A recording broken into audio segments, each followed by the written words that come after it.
Welcome to Fort Washington, Maryland, just outside the nation's capital, where these holiday pictures don't quite tell the story of the weather. We're in the mid-60s tonight. Won't top 50, though, tomorrow when the Cowboys take on the Washington football team 16 miles from here.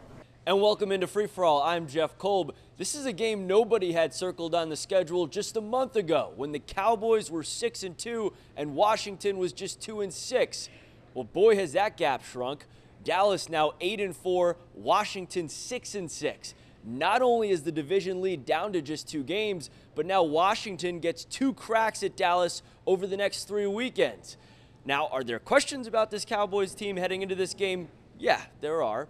But one thing that seems like a sure thing is the laser focus of this Cowboys team to get another win over this Washington franchise it's beaten so often of late. We know obviously what this game means. It's Washington, it's rivalry week. We understand the urgency of this time of year. They're playing very good football. I think, 4 wins in a row? You got to go out there and go win. And that's exactly what head coach Mike McCarthy guaranteed would happen at the podium Thursday morning. You know, we're going to win this game. I'm confident in that. Do you think that could be taken as bulletin board material? I mean, what am I supposed to say? Yeah, I fully expect to win every game I've ever competed in. Asked about McCarthy's hot take, Washington head coach Ron Rivera called it a mistake, a bad attempt to get in the heads of Washington's players. Cowboys players, they have no issue with what the head coach said. But he very matter-of-factly said, you guys are going to win this game. Sure. I mean, I love it. It makes us go harder. You know, it just shows that he believes in us. You know, he puts his trust in us and everything that he has. You know, he's behind us all the way. One source of confidence for McCarthy is the fact that his team is as healthy as it's been all season. In particular, the Cowboys have a pair of big threes finally back on the field and finding a rhythm. On defense, Dallas will have its best 3 pass rushers, Micah Parsons, DeMarcus Lawrence, and Randy Gregory, all on the field together for the first time since the season opener. It's a sweet feeling, man, just to have all your playmakers out there at one time. It's scary, you know, the 3-headed monster, you could say. In the minds of many, Micah Parsons is now the best of the bunch. The Defensive Rookie of the Year frontrunner has a sack in 5 straight games, 10 sacks for the year, already a Cowboys rookie record. Parsons did tweak his hip earlier this week in the weight room, something McCarthy doesn't believe is serious. With the returns of Lawrence and Gregory, Parsons will likely shift back to playing more linebacker, but still expects to come after the quarterback at different points during the game. When I do get my 10, 15 snaps at rushing, I got to make the most of them and get to the quarterback, get home. The top injury concern for the Cowboys is at running back, and it's not Ezekiel Elliott. His backup, Tony Pollard, will be a game-time decision. Is it likely that he'll be a go? Yeah, you could say that. Although Zeke refuses to name the exact knee injury he's currently dealing with, the former Pro Bowler gave us some new details on his recovery.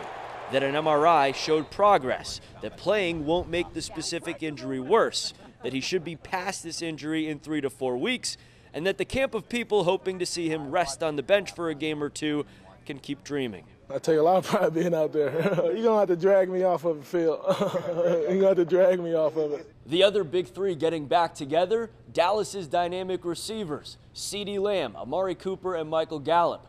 They've played just 2 games together all season so far. Injuries and time missed have hurt the timing between the dynamic trio and quarterback Dak Prescott. Over the last 3 games, Dak has just 3 touchdowns to go with 3 interceptions. This week on the radio, Jerry Jones pointed blame at the receivers. Prescott did not, admitting he needs to simplify his approach. Yeah, sometimes I've got to keep it simple. I think sometimes I'm getting ahead of myself. As I've said before, coming back from injury, sometimes I go through reads fast, and there's a fine line of that. I'll be better, and everybody around me will as well. Prescott still ranks 4th in the NFL in completion percentage, and the Cowboys 1st in the league in total offense. And when facing Washington, Dak has been nearly perfect, boasting a 7-1 career record. With 5 games left now in the regular season, everything is in front of this Cowboys team.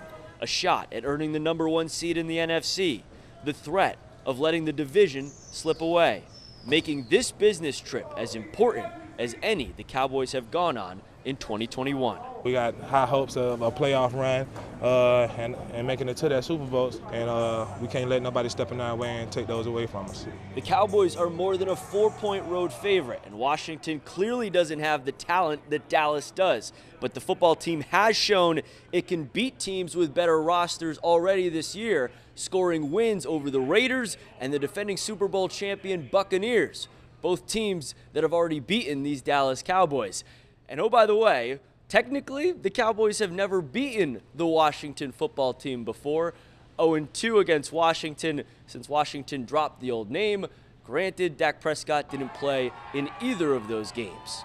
It's a noon kickoff Sunday right here on Fox 4. I'll have the full post-game wrap from FedEx Field coming your way on Free For All at 10. In Fort Washington, Maryland, I'm Jeff Kolb, Fox 4 Sports.